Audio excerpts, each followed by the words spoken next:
Teresa was very proud of her firefighter father. He was the strongest and most courageous man for her. After all, he put out fires and saved people's lives. She asked her dad to take her with him to work many times, and her dad would take her to the fire department on a tour. She even got to ride in a big fire truck and was allowed to sound the siren, but he never took her on a real fire. When they had forest fires in Australia, Teresa's dad was the first to go. She was very worried about him and always waited for his return home for a few hours. Dad talked about animals that suffered from the fire. Koalas are the ones who got burned the most. They're slow and the fire burns their paws. Teresa asked her dad to take her with him again. She would carry the animals out of the fire, but Dad refused. A day later, he returned home and asked his daughter if she still wanted to help. She said of course. She could bring water or dig ditches to stop the fire. Dad smiled tiredly and replied that she would help with sewing. Teresa was surprised and asked how sewing would help.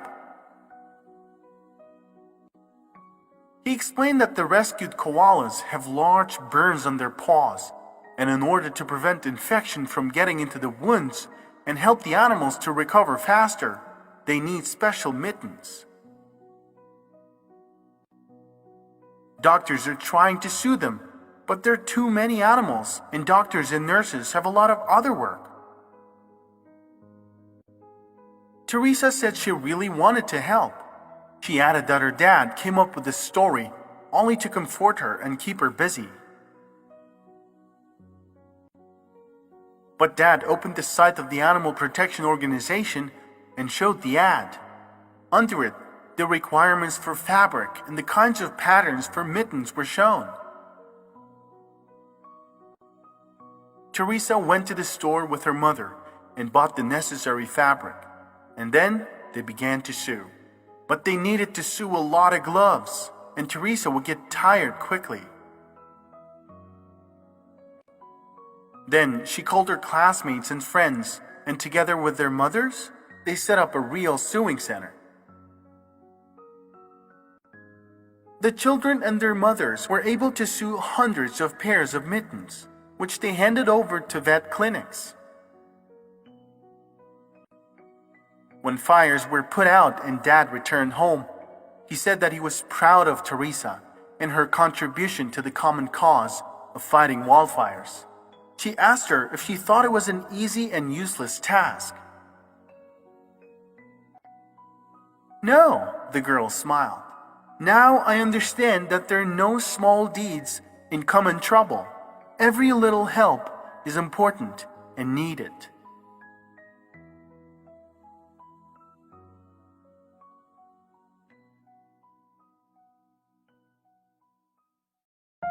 One rich man had a lot of friends.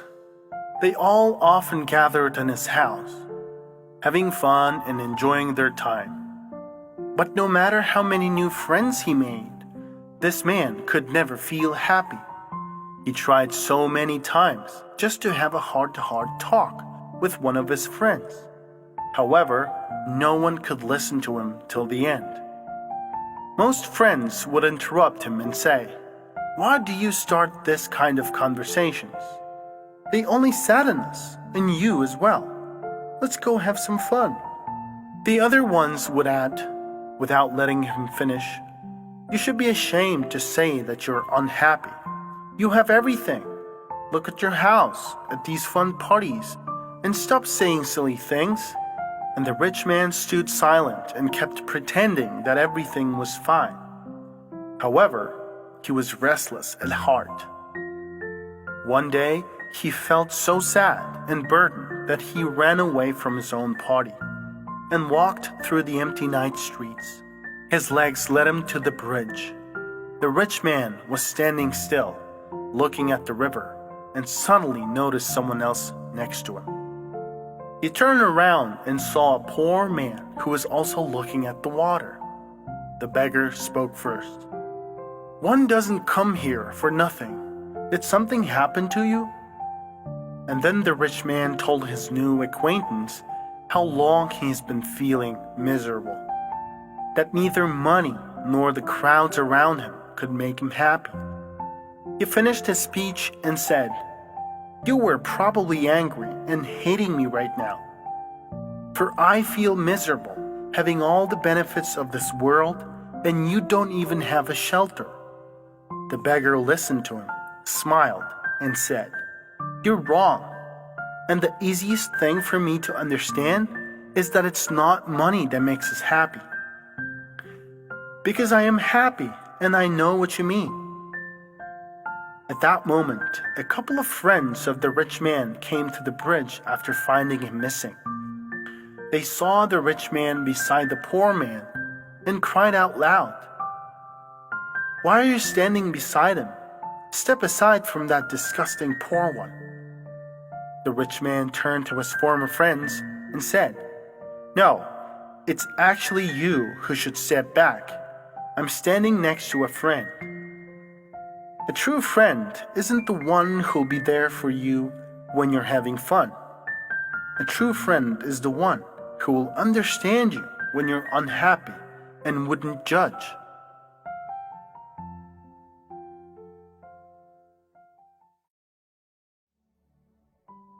One office decided to fight environmental pollution. They put 3 bins for sorting trash and used both sides of paper sheets. But this wasn't enough for one young worker, Ralph. He saved up for several years, denied himself a lot of things, and bought an electric car. Ralph was very proud of his new silent car, and always, at every chance or without it, he boasted that his car did not emit harmful substances into the air. "I'm the most conscientious of you, and although I don't have my own children yet, I'm already worried about what kind of ecology they will live in. You should all follow my example. And I also need benefits because my car doesn't pollute the air. For example, free parking wherever I go." He talked about it very often, and then he began to call his colleagues' cars smokehouses and grills on wheels. One day, an elderly colleague from a neighboring branch came to their office. His name was Antoine, and he was a big fan of bicycles. Ralph noticed Antoine in his bicycle uniform and told him that he does not understand why he tortures himself pedaling if you can buy a car like his. Antoine objected, explaining that he wasn't riding a bicycle because he decided not to pollute nature, but because he likes the very ride. "And also, in your position, young man, there is the flip side of the coin, which you don't talk to your colleagues about. Your car is no longer as harmless. I'll tell you more, it's even more harmful than my minivan on diesel. Therefore, in your choice, there's more bragging and a desire to follow fashion trends than concern for nature." Ralph was indignant. He said that this simply could not be true. And then Antoine told him how electric cars actually polluted nature. A professor in Germany did a research that indicated that electric vehicles emit much more harmful emissions if the CO2 emissions from battery production are taken into account. In total, the indicator was worse than that of a diesel engine by 11 to 28%. This is because the processes for producing and processing lithium, cobalt, and manganese, the main elements of batteries, require a huge amount of energy. Antoine also asked to add electricity generation to charge electric cars. It's good if this electricity is obtained from wind farms or the sun.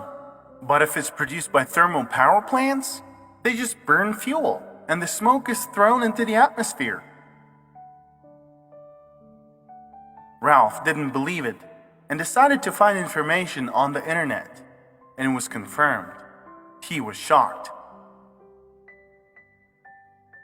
Antoine, on the other hand, advised the guy in any business to study the issue thoroughly, and especially the other side of the coin. And if you really care about nature, get a bike or a horse. Antoine left the office amid the laughter of Ralph's colleagues.